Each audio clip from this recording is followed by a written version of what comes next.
अस्सलाम वालेकुम viewers, welcome to किताब नगरी यूट्यूब चैनल। किताबों की नगरी में खुशामदीद। मैं हूं आपकी होस्ट जिया खान और आज मैं आप लोगों के लिए लेकर आई हूं लाइबा नासिर के कलम से तहरीर करदा नावल दिल किराए के लिए खाली नहीं है, एपिसोड नंबर 13। एपिसोड की जाने बढ़ने से पहले चैनल को कर लीजिए सब्सक्राइब, वीडियो को लाइक और बेल आइकन दबा दीजिए। अब बढ़ते हैं आज के एपिसोड की जानिब। ये नावल आप किताब नगरी यूट्यूब चैनल पर देख रहे हैं।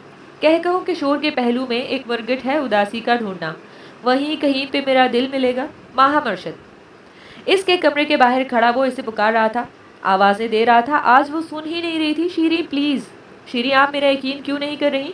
वो बेबस सा होता इसे पुकार रहा था। वो तो इसकी पहली पुकार पर ही इसकी बात सुन लिया करती थी, इसकी जानिब मुतवज्जा हो जाया करती थी। आज वो इतना पुकार रहा था और वो बेनियाज बनी कमरे के दरवाजे के साथ बैठी सिसक रही थी। शीरी आप क्यों नहीं समझ रही? आपकी बेरुखी मेरी जान ले लेगी। दरवाजे से सर टिकाए वो भीगे लहजे में बोल रहा था। अंदर बैठी शीरी कांप उठी। इसके लहजे में कुछ था जो इसे तड़पा रहा था। आंसू साफ करके दरवाज़ा खोलती वो इसके मुकाबिला खड़ी हुई। शीरी बस एक इल्तिजा, ये बस आखिरी इल्तिजा है शीरी, आप नहीं जाएं इसके सामने। आप किसी के सामने नहीं जाएं। वो आपको देखेगा तो मेरी सांसें रुक जाएंगी शीरी। मैं नहीं बर्दाश्त कर सकता आप पर किसी की नज़रें। इसे सामने देखते ही वो एक बार फिर अपनी इल्तिजाओं पर उतर आया था। इसके सामने नहीं आ रही मैं, तो फिर क्या करूं तुम बताओ? किस किस के सामने नहीं आऊं? मम्मा से, ताया जान से क्या कहूं? भेज दें इन्हें वापस क्यों कि जवार मलिक का मुझ पर दिल आ गया है। जवार मलिक मुझे अपनी मलकियत समझने लगा है। मेरे जज्बात, मेरे एहसासात की परवाह किए बगैर जवार मलिक को अपने जज्बों के मजरूह होने का बहुत दुख है। ये सोचा तुमने बचपन से जिस बच्चे को मैं भाई कहती बल्कि दिल से मानती आई हूँ, अचानक वो मुझसे शादी का ख्वाह हो गया है, तो मुझ पर क्या गुजर रही है? शीरी मैं मर जाऊंगा। क्यों मरोगे तुम जवार? कोई नहीं मरता किसी के बगैर, सब जिंदा रहते हैं। मेरे बस में नहीं है तुम्हें इस रिश्ते से कबूल करना जावी प्लीज़। अपने मखसूस नर्म लहजे में संजीदगी से कहती वो इसे देखने से गुरेज बरत रही थी, जो बेताबाना अंदाज में इसे देख रहा था। क्यों मुझे और खुद को अजियत दे रहे हो? जो तुम चाह रहे हो वो मुमकिन नहीं है जवार। कभी कुछ नहीं मांगा मैंने तुमसे, आज कह रही हूँ पीछे हट जाओ अपनी जिद से प्लीज़। बेबसी से कहते इसकी जानिब देखने लगी। इसकी नज़रें खुद पर महसूस करके वो जल्दी से रुख फेर चुकी थी। वो देखेगा आपको, आप इतनी प्यारी लग रही हैं शीरी। वो आपको इस तरह देखेगा? वो नम आंखों से इसे देखता बड़बड़ाया। ठीक है, मैं नहीं आऊँगा आपके रास्ते में, जाएं आप शौक से इसके सामने। सुलगती निगाहें इस पर डालकर वो अपने कमरे की जानिब बढ़ गया। दरवाज़ा बंद करने की इस जोरदार आवाज़ पर वो उछल पड़ी। वो सहमी निगाहों से इसके कमरे का बंद दरवाज़ा देख रही थी। इसके कमरे में जाने के बाद वो अंदर आई। मुलाजमा ने आकर खबर दी कि नीचे मेहमान आ चुके हैं। आंखों में मजीद आंसू उमड़ आए। खूब सारा रो लेने के बाद चेहरे पर पानी के छपाके मार के इसने रगड़ रगड़ कर बाकी मांद मेकअप अब साफ किया था। खुले बालों को ढीली सी चोटी की शक्ल दे दी। वो आपको देखेगा शीरी।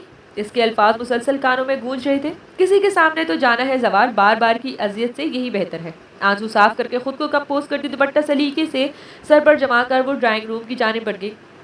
सिद्रा बेगम इसका सादा रवैया, रोया रोया चेहरा देखकर ठिठकी जरूर थी। मेहमानों की मौजूदगी की वजह से वो कुछ ना कह सकी। अस्सलाम वालेकुम, धीरे से सलाम करती वो सिद्रा बेगम के पास आ खड़ी हुई।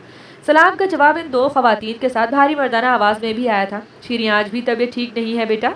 मिसेस तनवीर ने इसके माथे पर प्यार करते हंसते हुए कहा। वो ज़बरदस्ती भी मुस्कुरा नहीं सकी। दूसरी जाने बैठे मर्द की मौजूदगी महसूस करते टांगे वैसे ही कांपने लगी थी। जी ठीक नहीं है तबीयत। वो मुश्किल बोलती इनके बराबर बैठ गई। भाई सिद्रा, आज तो मैं अपनी बेटी को अपने हारिस के नाम कैद करने आई हूँ।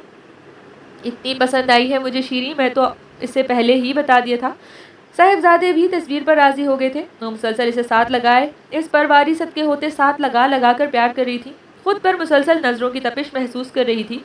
हथेलियाँ भीगती हुई महसूस हो रही थी। जवार के कहे जुमले बार बार समात में रक्स कर रहे थे। वो आपको देखेगा, आप पर अपना हक समझकर देखेगा शीरी। इसकी तड़पती आवाज़ याद आने पर इसे अपना सांस रुकना महसूस हो रहा था। लेकिन वो कमज़ोर नहीं पड़ना चाहती थी। वो इसकी ये जिद पूरी नहीं कर सकती थी। भाई साहब, मैं तो अपनी बच्ची को अपने नाम करके ही जाना चाहती हूँ, अगर आपकी इजाज़त हो तो। वो तो जैसे तमाम तैयारी आज ही कराई थी। बिस्मिल्लाह करें, अल्लाह बच्चों के हक में मुबारक करे। ये अब आपकी अमानत है। अतहर मलिक ने अपनी रजामंदी दी। इसकी उंगली में अपने बेटी की नाम की अंगूठी पहनाने के बाद वो इसे चटाचट चूमने लगी। इसने जरा सी पलकें उठाकर ऊपर की जानिब देखा, जहाँ सीढ़ियों से ऊपर खड़ा आंखों में शिकवा लिए बेबसी से देख रहा था। अतहर मलिक की नजरें भी इसके ताक़ुब में ऊपर की जानिब उठी थी। वो दीवाना वार शीरी को देख रहा था। इसके लब साकिन थे, आंखें चीख चीख कर अंदर का कर बयान कर रही थी। वो किसी और के नाम की अंगूठी पहन चुकी थी।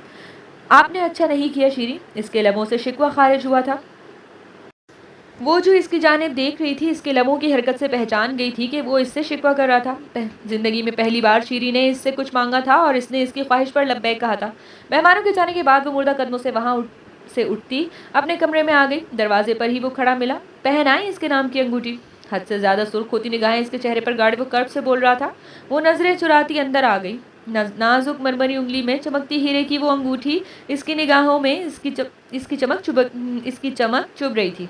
मेरी मोहब्बत से इस हद तक फरार चाह रही हैं आप कि सामने जो राह नजर आई इसी अपनी मंजिल समझ पड़ी। दीवानगी से इसकी जानिब तकते वो भीगी आंखों से इसे देखते हुए बोला, आज तक आप मेरी हर ख्वाहिश पूरी करती आई हैं, कभी मेरी कोई बात रद्द नहीं की आपने, और आज आज एक सवाल से आपने हिसाब चुकता कर लिया शीरी। मेरी ख्वाहिशात पूरी करके मेरी सांसें ले गई आप। आहिस्तगी से इसका हाथ थामकर इसकी उंगली आगे करता वो बोझल लहजे में बोल रहा था, ये अंगूठी आपकी अंगुली में देखकर मेरी सांसें बंद हो रही हैं। आपको नज़र नहीं आ रहा ना शीरी, लेकिन यकीन करें मुझे तकलीफ़ हो रही है, मुझे बहुत तकलीफ़ हो रही है शीरी। वो कर्ब से कहता है इसके नाजुक हाथ पर सर रखे बोल रहा था। ना भी बोलता तो इसकी निगाहें चीख चीख कर कह रही थी, अपने नुकसान का ऐलान कर रही थी। तो तुमने वादा किया है तुम इस जिद को छोड़ दोगे। इसने सिसकते हुए इसे देखा। मैं जीना छोड़ दूंगा। अंगूठी पर लब रखते वो कर्ब से बोला। वो सो जान से कांप उठी। आखिरी गलती समझकर माफ कर दे। आज अंगूठी पहन आई है, लेकिन जिस दिन आपका वजूद इसके नाम हुआ ना शीरी अफजल मलिक, इससे पहले मेरी सांसें आपके हाथों में ही दम तोड़ देंगी। शिकवा गुनाह नजरों से इसे देखता है। इसे साकित छोड़कर वो कमरे से निकल गया। वो रात में वापस आया तो अच्छा खासा लेट हो चुका था। किचन में लाइट जलती देखकर वो इसी जानिब चला आया। सामने ही बेला को देखकर इसे खुशगवार हैरत हुई थी, जो काले रंग के अपने मखसूस नाइट ड्रेस में मलबूस एप्रन पहने पूरी दिलजमी से कुछ बना रही थी। इसने बाएं हाथ की कुलाई पर बंद घड़ी पर नजर दौड़ाई डाली जो 12 बजा रही थी। वो दबे कदमों चलता काउंटर पर आ खड़ा हुआ। नजरें इसके चेहरे का तवाफ कर रही थी जो ओवन में से बेक शुदा केक निकाल रही थी। इसने काउंटर पर नजरें दौड़ाई जहां पहले ही फूलों के एक बुके के साथ केक के सजावट की सारी चीजें सलीके से रखी हुई थी। Jelly, cream, chocolate chips, milk chips और भी ना जाने क्या क्या। तमाम चीजें सुर्ख और सफेद रंगत की सजी थी। शायद वो फ्रॉस्टिंग सुर्ख और सफेद रंगत की करने वाली थी। आपने दीदे फाड़ कर मेरे मासूम केक को नजर लगा ली हो तो यहाँ से चलते बने। फिर से पाइनएप्पल का टिन निकालती वो इत्मीनान से बोली। वो खजल सा होता सर पर हाथ फेर कर रह गया। मतलब वो इसकी मौजूदगी से वाकिफ थी। केक पर तो नहीं, अलबत्ता अपनी बीवी को ज़रूर देख रहा था मैं, लेकिन बेफिक्र रहे, नज़र नहीं लगेगी आपको। वो हंसते हुए अंदर आ गया। अब जब इसने देख ही लिया था तो दूर से देखने की क्या ज़रूरत थी। इतनी रात में आपको बेकिंग की ज़रूरत क्यों महसूस हुई वैसे? वो दोस्ताना अंदाज में बोला, जैसे हमेशा से इनके दरमियान इतने ही खुशगवार ताल्लुकात रहे हों। ये आपका हेडेक नहीं है। मैं कुछ भी करती हूँ अपनी ख्वाहिश के तहत करती हूँ, ना कि ज़रूरत के तहत। एक तिरछी निगाह इस पर डालने के बाद दोबारा अपने काम में मसरूफ हो चुकी थी। इसकी नजरें में साख्ता इसकी उंगलियों पर ठहर सी गई थी। नाजुक मखरूती उंगलियां जिनकी पोरें हद से ज्यादा सुर्ख थी, गुलाबी हथेलियां। दिल ने बेसाख्ता इनकी नरमी महसूस करने की ख्वाहिश उठी। वो इसे बता नहीं सका कि इसकी उंगलियां बहुत खूबसूरत हैं। आप यहाँ से जाएं, आपकी मौजूदगी मुझे डिस्टर्ब कर रही है। इसे यूँ अपनी जानिब तकता देख कर इसने गुस्से से इसकी जानिब देखा। ये फूल बहुत खूबसूरत हैं। बेला के फूल कहाँ से लिए आपने? मुस्कुराहट दबाकर इसकी जानिब देखते इसने सवाल किया। वो तेजी से इसकी जानिब आई। खबरदार, छूना नहीं इन्हें।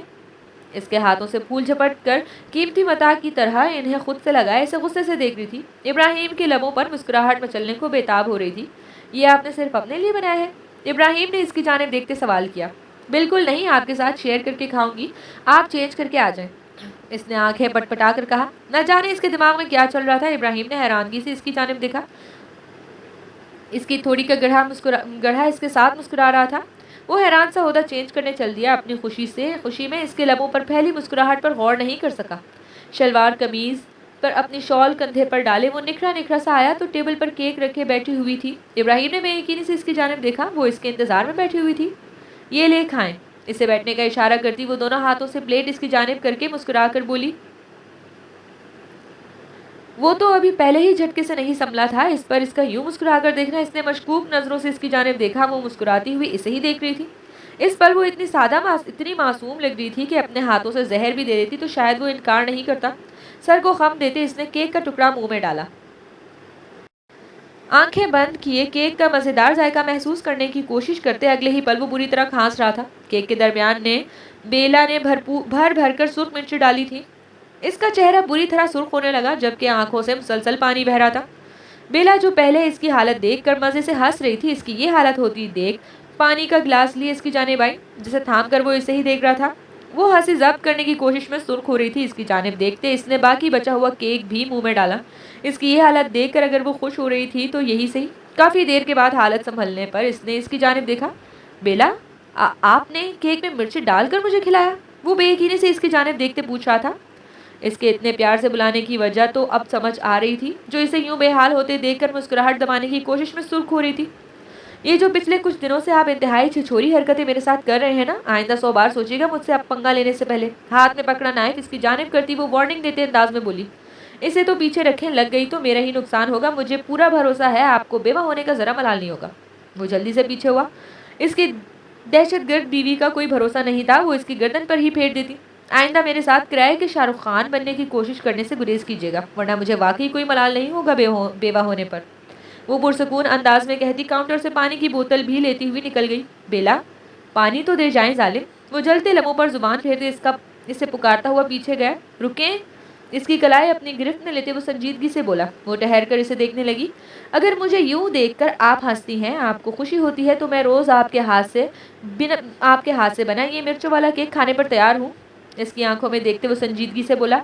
आपकी मोहब्बत मेरी रूह की ग़िज़ा है, बस इसका हक कभी मुझसे नहीं लीजिएगा। धीरे से जलते लबों से इसकी पेशानी पर प्यार करते वो मुस्कुराता हुआ किचन से निकलने लगा।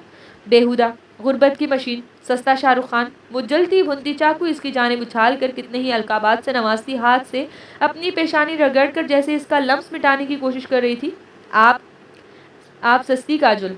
वो बर वक्त चाकू खींच करते मुस्कुराते लहजे में बोला। जारी है आपकी तारीफ या तनकीद, काबिल एहतराम होगी। शुक्रिया, अल्लाह हाफिज़।